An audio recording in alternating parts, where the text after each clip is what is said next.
आहेस लक्ष्मी चिवडा गे, सुवासाने धुंद होशील ना गडे,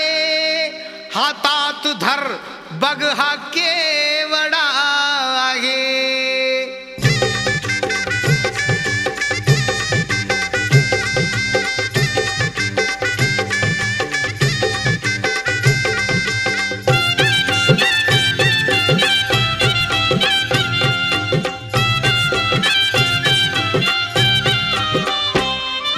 केसांच्या मधी माळून आधी, केसांच्या मधी माळून आधी, प्रसन्न कर ग जीवडा, माझा प्रसन्न कर ग जीवडा, तुझ्यासाठीच आणलाय केवडा ग, तू घालून घे बघ एवढा, तुझ्यासाठीच आणलाय केवडा